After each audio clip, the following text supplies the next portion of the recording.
over 50 different languages in the school district. So I think they do a good job of identifying those issues, but on the other hand, I think that we can also do more for those students to identify the needs and also have mentors in place, such as this community group, to mentor students and to also help out with those and meet those language barriers or those socioeconomic barriers. Thank you, ladies and gentlemen. Give them a round of applause. Thank you for coming. We appreciate you. I think the next candidate, City of Vancouver, part of Vancouver candidates, please come and have your seats. And as they come up here, just wanted to say thank you to CBTV. They actually, we had reached out to them and asked them to be here to record, to tape tonight, because we wanted to, again, highlight this different style of candidate forum and of course, geared towards our communities of color. So I wanted to say thank you to CBTV and also thank you all again for coming tonight. So let's just give a few minutes for our port candidates to make their way. So. Well, we might have to. Okay. Ladies and gentlemen, there are issues of economic opportunity, and if you would like, call it economic justice, that is awful tag along with development and port activities. Quite often, minority contractors and minority communities are left out in the opportunity gap. It is not unique to Vancouver. I've had to help a lot of, whether it's Washington State Department of Transportation, segue and develop their contracting process to include community contractors and of color and all, to at least create opportunities for those who want to be included. It is in that vein that we are excited to have the Port of Vancouver commissioners and District 1 candidates with us. Give them a round of applause before I give them my hardball questions. Before we proceed, I'm going to ask you to introduce yourself and give us your opening statements. Sure. My name is Don Orange. Obviously, I'm running for the Port of Vancouver. I lived the first half of my life on the south side of the Columbia River and the second half up here. And my attention was drawn to the port in particular a few years ago with the issue of the oil terminal and the issue of decisions being made about our future behind closed doors. And I think it's important that we all realize that this is our port. We not only pay taxes for it, we own it. And what we use it for, whether it's to improve diversity or to run clean businesses, matters. Thank you. Thank you. Next. My name is Kris Greene. I'm a resident of District 1 for nearly 20 years. I'm interested in the port because of the opportunity that the port has to bring family wage jobs to the area and to impact our economic opportunities for everybody in the Port District. My opponent talks about closed door meetings. There was just one, and they rectified that situation. And they do have an open door policy. And when I'm elected, I'll make sure we have an open door policy all the time. Can you each tell us what you did before now so our community can... Your attention, please. The library will close in 30 minutes. If you need to get a library card, please proceed to the account. Okay, they're not talking about ours. Yeah. Thank you. I have my library. Yeah, unfortunately, we're going to shorten this part of the interview because of what you just heard. Give us your background and what you've done within your sphere of influence to attract minorities and create opportunities for our communities. I have over the years, I've run a small business in uptown and downtown Vancouver for the last 15 years. I have been fortunate. I fix cars for a living. I've been fortunate in being able to recruit minorities. I have also worked on issues of immigration as a small business person, speaking before the legislature and advocating for immigration policies that respect people. I've also spent part of the last few years specifically advocating to improve the minimum wage in the state, and we were fortunate enough last November, that was a bright spot that we won. I was a sponsor of that in the voters pamphlet. Thank you. Next, same question. Same question. I've been a member of the community for, like I said, for 20 years. I've been in the insurance industry, and risk management is my background. I work with people in developing risk plans to protect their assets, and I help people grow those assets regardless of color, regardless of where their background is. My goal is to bring fair, equal economics to everybody that is in our community, because it's important. We're all part of one community, and we can grow this community together if we all work together. Thank you. Let me make a small statement. History has told us that until we make intentional effort to include everyone, our good intention is not enough. We're here because of our past. Our communities have not always been a part of the opportunity circle. It is what informs why we're having this conversation. We do not feel that the system that were framed in the 1716 include us, where the Constitution says all people were created equal. Our communities were not part of that declaration through amendments, through rectification, through proclamation, we have been included. So we're waiting here to say we want inclusion. It's not because we think inclusion circumvent excellence. It's because we believe that excellence resides in everyone. And if we don't intentionally point to the absence and the difference in current opportunity scale, we will not be involved. So I want to throw that one out there. Why are we doing this? It's intentional effort to ensure that all of us are involved in the process of opportunity. It's not going to happen by absent-minded or just by declaration. It has to be a mechanism for inclusion, has to be practicable and tangible. I've said that. So to my question, what is your approach to engage communities of color about critical environmental issues such as oil terminals or coal transportation concerns that could impact their safety and health? Let's start from here. Well, specifically, when we speak of oil being brought into Vancouver, communities, specifically Indian communities across the West, have asked that this not cross their waters, that they're fishing for generations has been degraded, and this oil would move right down the Columbia River. There's a reason that one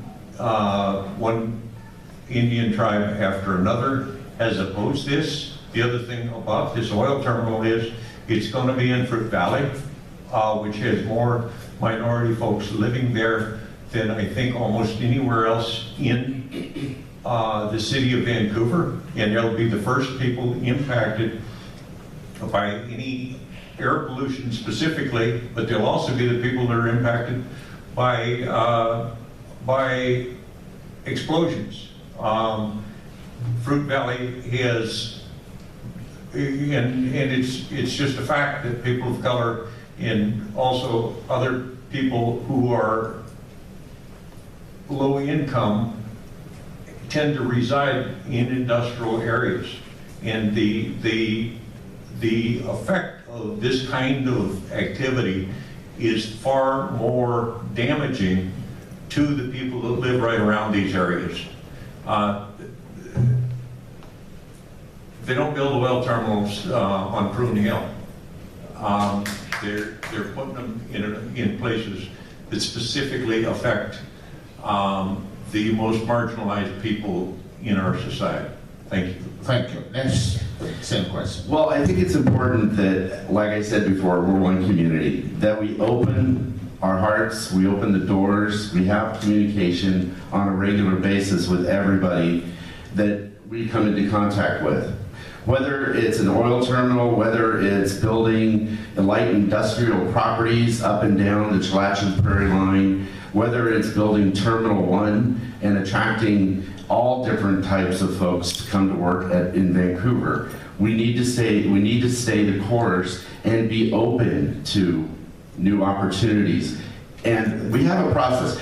Our government and our land is a land of laws. We need to follow those laws and processes so that we keep the playing field level. If we arbitrarily just throw out processes and not let things work through the course, we're going to miss opportunities to bring good family wage jobs. So it's my intent that we finish the process, complete the process fairly, so that we're able to bring the community together at the end of the day. Because we can do that. We can work together, find jobs for everybody, and that's what a port is to do. The port is an economic driver, and this port used to be the #1, the largest economic driver on the West Coast. And it can be again, if we do the right things and we follow the right processes, which I believe is extremely important to everybody in the community. Thank you. Next question. What efforts or steps will you take to ensure that minority-owned construction businesses get direct work from the Port of Vancouver when you are elected commissioner? More specific efforts. Again, that comes down to the communication piece, opening up the doors, letting people know that there's specific jobs or opportunities for companies to participate. That's one of the areas that I feel that we can do better at the port, is opening up those communication lines to every person in the county, in the port district. I don't see that outreach is as prevalent as it should be, and that's something that I will work very, very hard to do, is to make sure that those doors are open to everybody. What will you do specifically is to create a more... I think it's really important to have communication with LULAC, for example. This is a great organization, and having those communications with other business associations that can identify those companies that possibly have the opportunity to go to work at the port. Okay. Next. I think specifically that when you are designing a contract or a contract offering, when you are designing job offerings, that you have to think about what it is to attract oppressed groups of people, and whether that's minority contractors, whether that's people that should be working in the office at the port. If we don't pay specific attention to how we structure jobs, contracts, offerings of every kind, In one of the offerings, and Mr. Greene referred to it, we need to be building buildings. We need to specifically be encouraging new kinds of businesses, new businesses, and there's entrepreneurship in every group of our society. A person was specifically speaking to me about this issue on Sunday, advocating for the deaf community. That we can do better is absolutely true. Is that we have to work really hard at developing how do we approach and invite people. Thank you. Having that outreach program, I think, is really critical, and that's something that's in my platform, and that's a community piece that I think is extremely important, that we have those open lines of communication. You see, in our community, when we hear economic development, creating jobs, the next thing that comes to our mind is creating job for who? Economic development for who? Because we look down, we have double-digit unemployment in our communities. Yes, we have other community issues, but we do not see intentional efforts and mechanisms for those who currently run the shop or those who have the key of opportunity to attract members of our communities to opportunity. We understand what has happened in the past is, people hired those who they know. That explains why we're here tonight. So in your sphere of influence, I'm going to say it again, what are these? Outreach is great.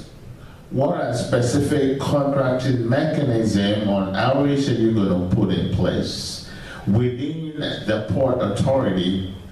Within the Port Authority, what specific mechanism or guidelines or policy are you going to hold the Port Authority responsible for creating or designing contracting mechanism for inclusion? I want to hear specific. So I've already started working with John Dieter. I've worked with John Dieter for probably the last 15 years, working with the L.Greene School District Foundation. Identifying opportunities within the school districts is important. One of the things that I have found talking with our union brothers and sisters is that they have wonderful apprenticeship programs down at the port. And that's not communicated very well at the high school level. Not every child is going to go away to college. I have 3 of my own teenage children, one's away at college. My son just graduated from Union High School last year, and he attended Clark College. He did not care to do the general study program. So he took a look at joining the welding program. Well, I found out that the Carpenters Union and the Machinists Unions, they have wonderful welding programs. Skilled labor.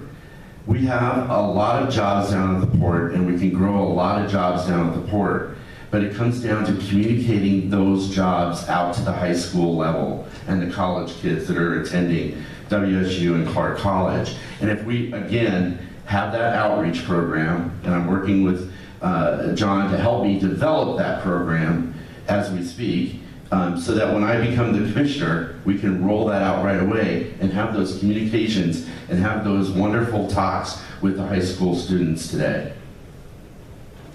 Next. Well, I am absolutely an advocate of apprenticeship. And while I'm an advocate of apprenticeship guidelines in contracts, coming back to your question, you asked what we can do to ensure that we're bringing more, and this is partially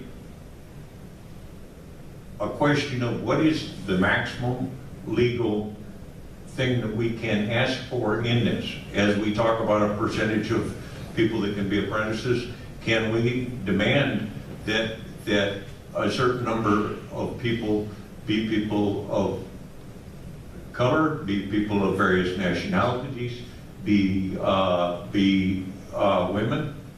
What is specifically possible? I'm not a lawyer. I will drive toward that goal, and that goal needs to be worked on in Vancouver and across the country. I can help you with that. I can appreciate it. We have veterans. When you're signing a contract, there are guidelines. If you're a veteran, you have some points. If you're a woman, you have some point. If you're a minority, you have some point. Within that points, those are legal mechanisms with which to develop that. And again, secondly, the commissioner have to take a policy vote. Once you vote for intentional mechanism for minority contracted provision and initiative, it becomes law. So there are several mechanisms you can adopt to increase opportunities for our communities. Yeah, we've been doing this for decades, so you won't have any problems. Go ahead. My answer to that, I would absolutely and quickly introduce a resolution to maximize those provisions so that we do the maximum.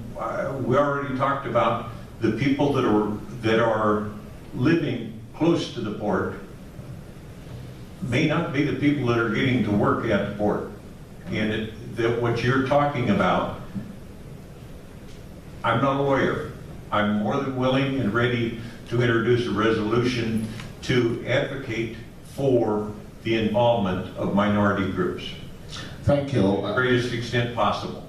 Yeah, but what I'm saying, I've been doing a whole lot of consulting for Washington State Department of Transportation or Oregon State Department of Transportation in creating aspirational goals. That is part of Vancouver. We said, given that we are currently 98% white, and we know that excellence resides in other communities, we want to make the aspirational goal to cohence that excellence into our workforce. Once you make that intention, is within the bounds of law to complete and meet that mission and that goal. Why, let me ask you a question. Why do you think we lack diversity within the staff of Vancouver Port right now, currently? What's responsible for that? You? That's a great question, and that's, I don't have the answer to that question, but it is something that I can take a look at and learn about. The importance of being fair and everybody working on a fair playing field is extremely important to me.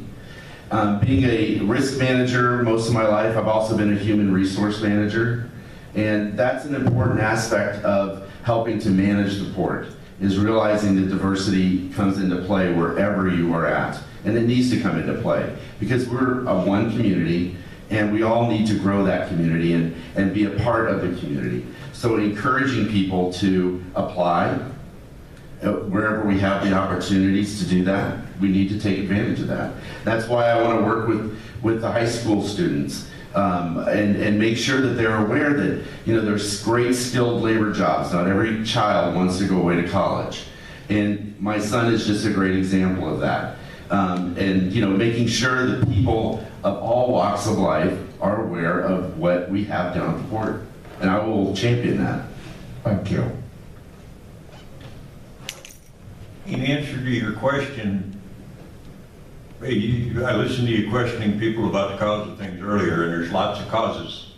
But probably one of the chief ones is that virtually the port commissioners going back as far back as I can remember are mostly old white folks.